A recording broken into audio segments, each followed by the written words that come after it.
क्या सोच रहे हो विलियम? चलो लगाओ निशाना। विलियम पानी में दोनों तोतों की परछाई देखने लगता है।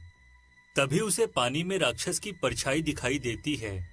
विलियम समझ जाता है कि दाएं तरफ वाला तोता राक्षस है। विलियम फौरन उस तोते पर तीर चला देता है। तीर लगते ही राक्षस अपने असली रूप में आकर जमीन पर गिर पड़ता है। हाय! मार डाला रे! शैतान की शैतानी ज्यादा देर नहीं चलती। अब तेरा अंतिम समय आ गया है। चल जहन्नुम में जाने के लिए तैयार हो जा। नहीं नहीं, मुझे मत मारो, मुझे छोड़ दो। मैं तुमसे वादा करता हूँ, आज के बाद मैं कभी किसी को परेशान नहीं करूँगा। तेरी ये नौटंकी मेरे सामने नहीं चलेगी। मैं तेरे जैसे राक्षस पर कोई रहम नहीं करता, क्योंकि तू रहम के काबिल नहीं है। इतना कहकर विलियम अपनी तलवार से उस राक्षस की गर्दन काटकर अलग कर देता है। उसके बाद विलियम राक्षस के सर को उठाकर दूर फेंक देता है। लेकिन तभी वह सिर हवा में उड़ता हुआ वापस राक्षस के धड़ से जुड़ जाता है। यह देख विलियम को बड़ी हैरानी होती है। विलियम फिर से तलवार से राक्षस का सर काटकर उसे दूर फेंक देता है, लेकिन वह फिर से वापस राक्षस के धड़ से जुड़ जाता है। अरे नहीं, मैं जितनी बार इसका सिर काटता हूँ, ये वापस आकर इसके धड़ से जुड़ जाता है। आखिर ऐसा क्यों हो रहा है? तभी मूर्ति बना आदमी कहता है, ये बहुत बड़ा मायावी राक्षस है। ये इतनी आसानी से नहीं मरेगा। इसे मारने के लिए तुम्हें इसे तेजाब के कुएं में फेंकना होगा। क्या कहा? तेजाब का कुआं? लेकिन ये तेजाब का कुआं कहाँ मिलेगा? यहाँ से थोड़ी दूर एक बड़े पेड़ के नीचे तेजाब से भरा हुआ एक पुराना कुआं है। इस राक्षस को उठाकर ले जाओ और उस कुएं में फेंक दो। उसके बाद ये तेजाब में जलकर खत्म हो जाएगा। इसे मारने का बस यही एक रास्ता है। उस आदमी की बात सुनकर विलियम फौरन राक्षस को अपने कंधे पर उठाकर कुएं की ओर चल देता है। देख विलियम, अभी भी मौका है। तू मुझे छोड़ दे, वरना तू बहुत पछताएगा। मैं तेरा वो हाल करूंगा जो तूने कभी ख्वाब में भी नहीं सोचा होगा। विलियम कुएं के पास पहुंचने ही वाला था कि तभी अचानक एक शेर विलियम पर हमला करके उसे जमीन पर गिरा देता है। वाह, शाबाश मेरे शेर, तूने सही वक्त पर आकर अपनी वफादारी का सबूत दिया है। इतना कहकर राक्षस शेर के ऊपर सवार होकर वहां से भाग जाता है। सुनो विलियम, उसे मत जाने देना। यहाँ से थोड़ी दूर शैतानों का एक बहुत बड़ा किला है। अगर ये उस किले के अंदर चला गया तो फिर ये कभी तुम्हारे हाथ नहीं आएगा। जल्दी जाओ, उसे किले में दाखिल होने से रोको। विलियम फौरन अपने घोड़े पर सवार होकर राक्षस का पीछा करने लगता है। लेकिन थोड़ी ही देर में वह राक्षस किले के फाटक पर पहुंच जाता है। सुनो, एक लड़का मेरा पीछा कर रहा है। तुम सब उसे मौत की नींद सुला दो। राक्षस की बात सुनते ही फाटक पर खड़े सभी पहरा देने वाले राक्षस विलियम पर हमला कर देते हैं। लगता है तुम सबकी मौत तुम्हें यहाँ खींच लाई है। मैं तुम में से किसी को नहीं छोड़ूंगा। बेहतरी इसी में है कि तुम सब यहाँ से भाग जाओ। लेकिन वे सभी राक्षस विलियम पर हमला करने के लिए आगे बढ़ने लगते हैं। विलियम अपनी लाल अंगूठी को छूने की कोशिश करता है, लेकिन विलियम देखता है कि उसकी लाल अंगूठी गायब है। अरे नहीं, ये क्या हो गया? लगता है मेरी अंगूठी कहीं गिर गई। अब मुझे अकेले ही इन सब से निपटना पड़ेगा। तभी शेर विलियम पर हमला कर देता है, लेकिन विलियम फुर्ती दिखाते हुए अपनी तलवार के एक ही वार से शेर को मार देता है। उसके बाद विलियम पहरेदार राक्षसों के साथ लड़ना शुरू कर देता है। काफी देर लड़ाई चलने के बाद भी वह राक्षस हार नहीं मानते। तभी विलियम देखता है कि किले के अंदर से और भी राक्षस बाहर निकलकर आ रहे हैं। ये क्या? इन राक्षसों की तादाद तो बढ़ती ही जा रही है।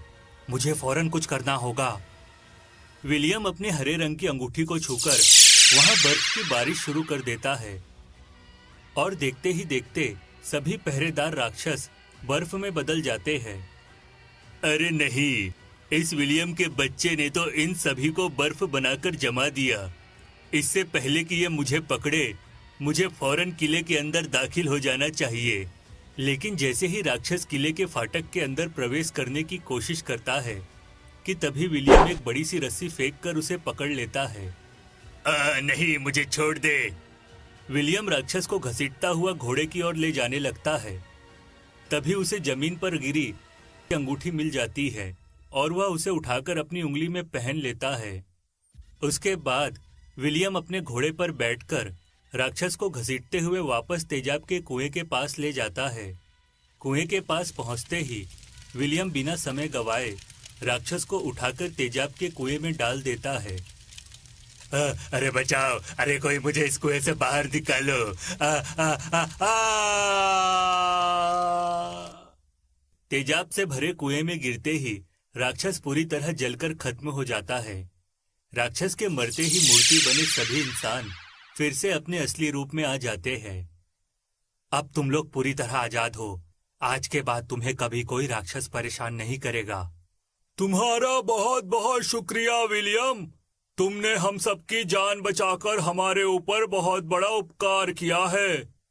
नहीं नहीं, मैंने तो सिर्फ अपना फर्ज अदा किया है। अगर तुम हमारे साथ कुछ दिन हमारे गांव में बिताओगे तो हमें तुम्हारा एहसान चुकाने का मौका मिलेगा। हम तुम्हारी खातिरदारी करना चाहते हैं। चलो हमारे साथ हमारे गांव चलो विलियम। नहीं नहीं, मैं तुम्हारे गांव नहीं जा सकता, क्योंकि मुझे फौरन महल पहुंचकर राजकुमारी को जड़ी बूटी खिलानी है। अगर मैंने देर कर दी तो बेचारी राजकुमारी की मौत हो सकती है। मुझे इसी वक्त अपने राज्य लौटना होगा। इतना कहकर विलियम गांव वालों से विदा लेकर अपने राज्य की ओर निकल पड़ता है। काफी लंबे सफर के बाद आखिरकार वह अपने राज्य पहुंच जाता है। दरबार में पहुंचकर विलियम जादुई जड़ी बूटी के पौधे को फर्श के ऊपर रख देता है और देखते ही देखते वह पौधा एक बड़े पेड़ में बदल जाता है। ये लीजिए महाराज, मैं राजकुमारी के लिए जादुई जड़ी बूटी का पेड़ लेकर आ गया हूँ। अब आप जल्दी से राजकुमारी को जड़ी बूटी खिला दीजिए ताकि वह पूरी तरह ठीक हो जाए। तुमने आने में बहुत देर कर दी विलियम। इस बीच पड़ोस के राज्य में रहने वाला दुष्ट राजा हमारी बेटी का अपहरण करके उसे अपने साथ ले गया है। अरे नहीं, ये सब कैसे हो गया? तभी वहाँ राजकुमारी का इलाज करने वाला वैद्य आ जाता है। सुनो विलियम, हमारे पास सिर्फ 7 दिन है। अगर हमने 7 दिनों के अंदर राजकुमारी को जड़ी बूटी नहीं खिलाई तो वह मर जाएगी। तुम्हें किसी भी तरह पड़ोस के राज्य में जाकर राजकुमारी को कैद से आजाद करा के लाना होगा। ठीक है, मैं इसी वक्त पड़ोस के राज्य की ओर प्रस्थान करता हूँ। मेरा आपसे वादा है महाराज कि उस दुष्ट राजा का सर काटकर आपके चरणों में रख दूंगा। मुझे जाने की आज्ञा दीजिए महाराज। हमारा आशीर्वाद हमेशा तुम्हारे साथ है बेटा, जाओ। मैं ठीक 7 दिनों के अंदर यहाँ राजकुमारी को लेकर आ जाऊंगा। इतना कहकर विलियम अपने घोड़े पर सवार होकर राजकुमारी की जान बचाने के लिए पड़ोसी राज्य की ओर निकल पड़ता है। थोड़ी दूर चलने के बाद विलियम को रास्ते में एक गधा दिखाई देता है। वह गधा बहुत ज्यादा बीमार था। विलियम को देखते ही गधा उससे मदद मांगने लगता है। सुनो नौजवान, मेरी तबीयत बहुत खराब है और इस वक्त मेरे पास खाने के लिए कुछ भी नहीं है। क्या तुम मेरी सहायता कर सकते हो? अगर तुम्हारे पास कुछ खाने का सामान हो तो कृपया करके मुझे दे दो, क्योंकि मैं बहुत भूखा हूँ। गधे की लाचारी पर विलियम को उस पर बहुत तरस आता है और वह अपनी एक अंगूठी को छूकर वहाँ ढेर सारा खाना प्रकट कर देता है। गधा फौरन सारा खाना खा लेता है। तुम्हारा बहुत बहुत शुक्रिया दोस्त, तुमने बुरे वक्त में मेरी सहायता की है। तुम उत्तर दिशा की ओर क्यों जा रहे हो? आगे एक बहुत ही खतरनाक राज्य है। वहाँ का राजा रैबिट बहुत ही जालिम और दुष्ट है। उस राजा रैबिट ने हमारे राज्य की राजकुमारी को अगवा कर लिया है, इसीलिए मैं अपनी राजकुमारी को आजाद कराने जा रहा हूँ। मेरी सलाह मानो तो तुम वहाँ मत जाओ, क्योंकि राजा रैबिट जालिम होने के साथ साथ बहुत बड़ा धोखेबाज भी है। तुम उसका मुकाबला नहीं कर पाओगे। तुम इसी वक्त यहाँ से लौट जाओ। मुझे अपनी जान की परवाह नहीं है। मैंने अपने राजा से वादा किया है कि मैं राजकुमारी को सही सलामत वापस लेकर आऊंगा। अब चाहे कुछ भी हो जाए, मैं पीछे नहीं हट सकता। अच्छा ठीक है, अब अगर तुमने जाने का मन बना ही लिया है तो मेरी एक बात ध्यान से सुनो। उस राज्य की सीमा में प्रवेश करते ही तुम्हारी सभी जादुई शक्तियां काम करना बंद कर देगी। तुम्हें अपने दम पर ही राजकुमारी को आजाद कराना होगा, समझ गए ना? भगवान तुम्हारा भला करे। इतना कहकर गधा वहां से चला जाता है। उसके बाद विलियम राजा रेबिट के राज्य की ओर निकल पड़ता है। काफी देर के सफर के बाद आखिरकार विलियम राजा रेबिट के राज्य में प्रवेश कर लेता है। लेकिन तभी अचानक उसके हाथ की सभी जादुई अंगूठियां अपने आप गायब हो जाती है। अरे ये क्या! उस गधे ने बिल्कुल सही कहा था। इस राज्य की सीमा पर आते ही मेरी सभी जादुई अंगूठियां गायब हो गई। तभी विलियम को राजा रेबिट का महल दिखाई देता है। लगता है दुष्ट रेबिट ने राजकुमारी को इसी महल में कैद करके रखा है। महल के चारों तरफ बहुत ही कड़ा पहरा था। विलियम समझ जाता है कि इस समय महल में दाखिल होना ठीक नहीं है, इसलिए वह रात होने का इंतजार करने लगता है। फिर रात होते ही विलियम अपने घोड़े को एक पेड़ के नीचे बांधकर पहरेदारों की नजर बचाते हुए महल के अंदर दाखिल हो जाता है। लेकिन तभी अचानक एक सिपाही विलियम पर हमला कर देता है। विलियम अपनी तलवार निकालकर उसका मुकाबला करने लगता है और देखते ही देखते विलियम सिपाही को हरा देता है। अगर अपनी जान बचाना चाहता है तो मुझे बता दे कि तेरे धोखेबाज राजा ने हमारी राजकुमारी को कहाँ कैद करके रखा है। विलियम का गुस्सा देख सिपाही घबराकर उसे सब कुछ बता देता है। विलियम फौरन तहखाने की ओर पहुंच जाता है। तभी वह देखता है कि राजकुमारी एक बड़े से पिंजरे के अंदर कैद है। विलियम राजकुमारी को आवाज देने की कोशिश करता है, लेकिन राजकुमारी पूरी तरह बेहोश थी। अरे नहीं, राजकुमारी तो पूरी तरह बेहोश है। लगता है राजकुमारी की तबीयत दिन ब दिन बिगड़ती ही जा रही है। मुझे इसी वक्त इन्हें यहाँ से निकालना होगा।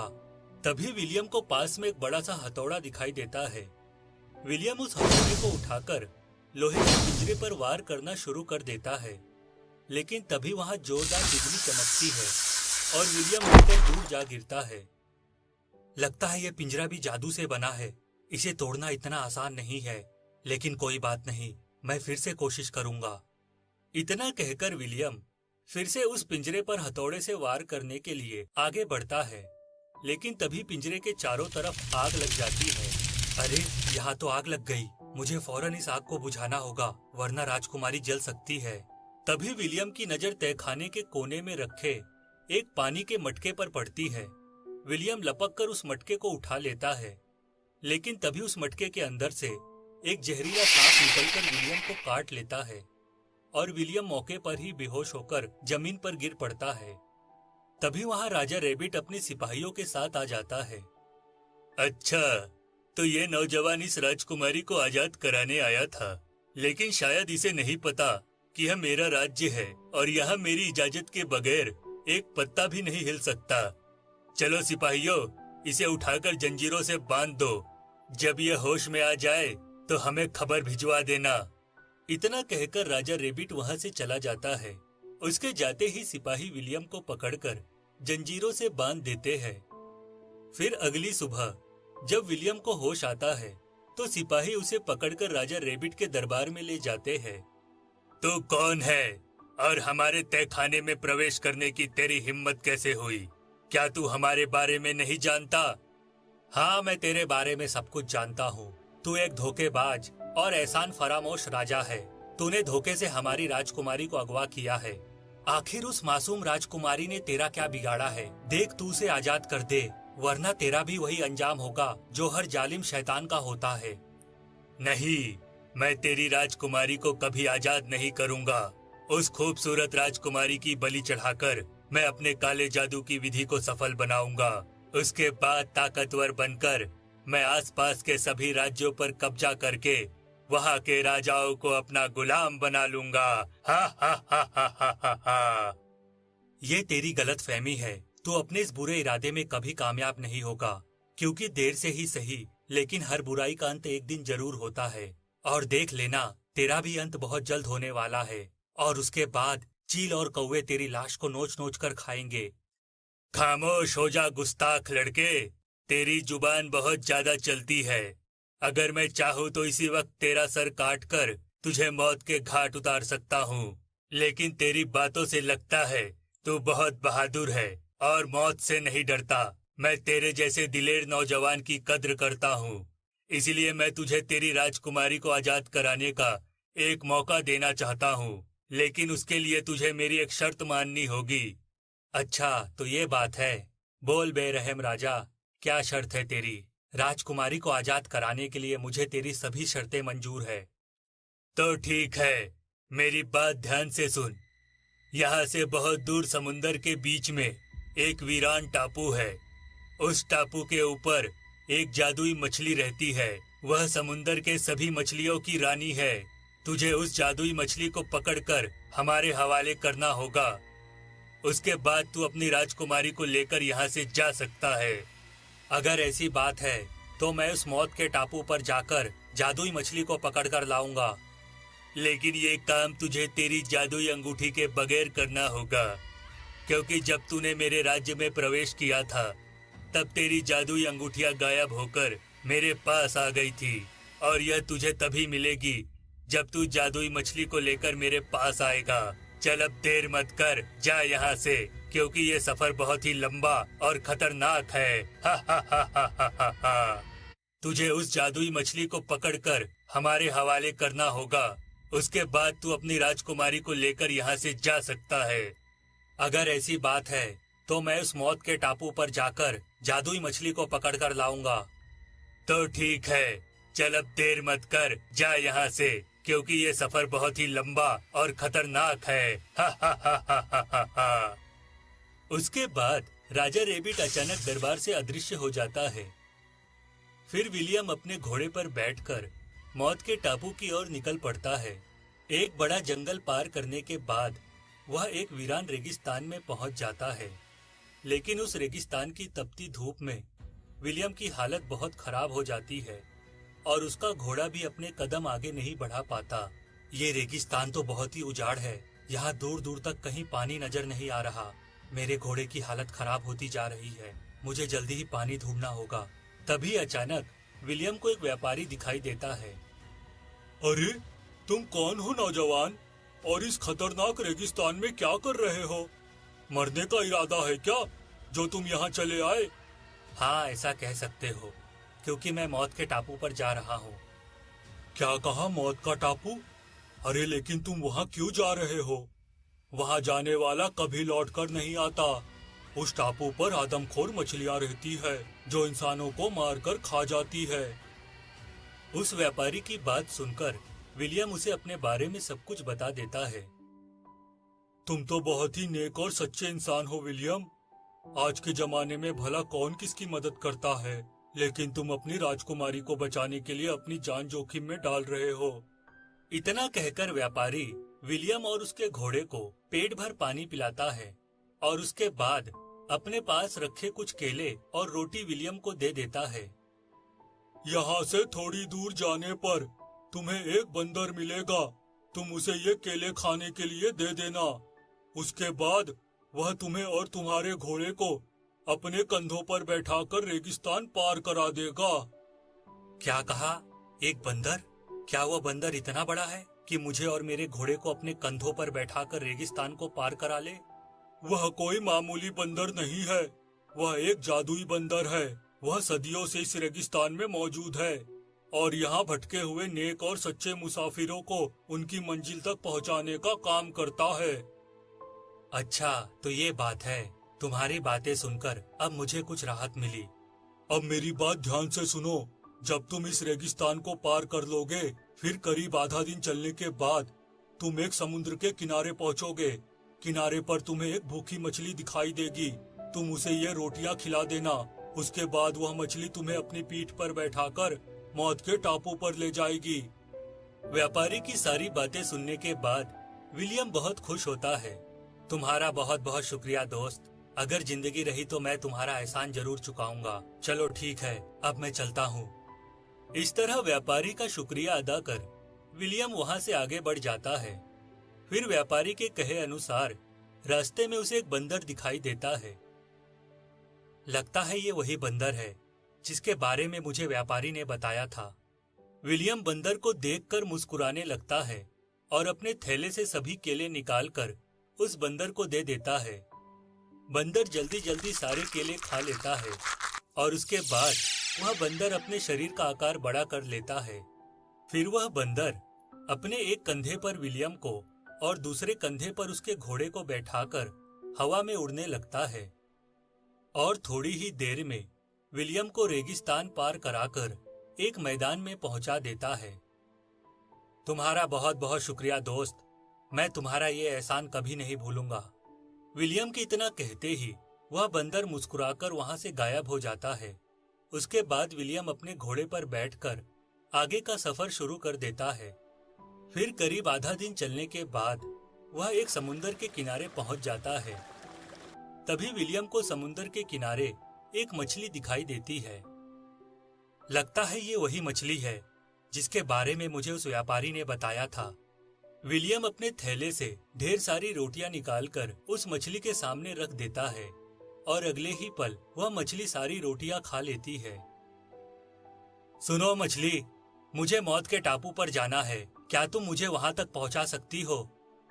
विलियम के इतना कहते ही उस मछली का आकार बड़ा हो जाता है और अपने घोड़े के साथ मछली की पीठ पर सवार हो जाता है।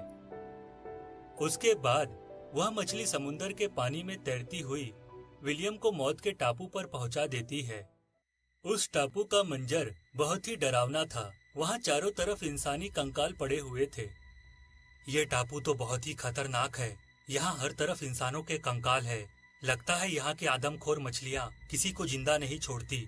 लेकिन कुछ भी हो जाए, मुझे उस जादुई मछली को पकड़ना ही होगा। विलियम जैसे ही आगे बढ़ने की कोशिश करता है कि तभी उसे एक आवाज सुनाई देती है। तू कौन है मुसाफिर, और इस मौत के टापू पर क्या करने आया है? अगर तुझे अपनी जान प्यारी है तो इसी वक्त यहाँ से लौट जा, वरना आज तेरी मौत हो जाएगी। कौन है तू? अगर तुझमें हिम्मत है तो सामने आकर बात कर। इस तरह बुज़दिलों की तरह क्यों धमकी दे रहा है? मैं तेरी धमकियां सुनकर नहीं डरने वाला।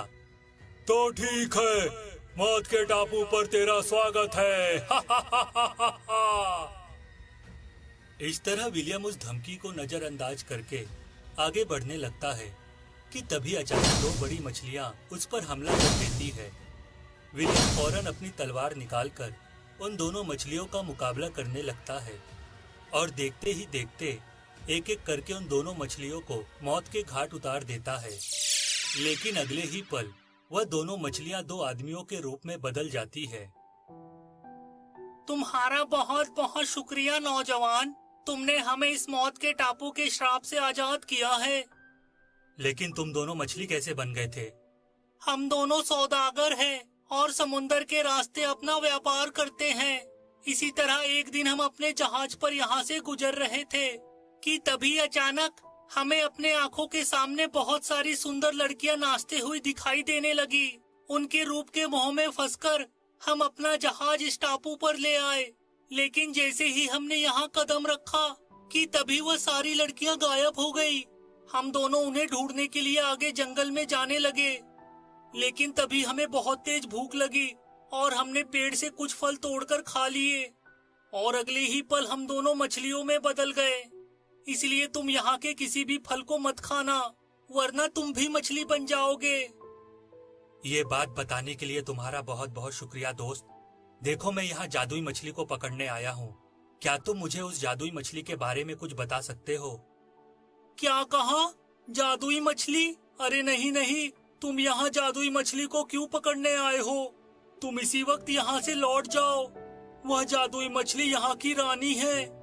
अगर उसे तुम्हारे इरादों के बारे में पता चल गया तो वो तुम्हें जिंदा नहीं छोड़ेगी।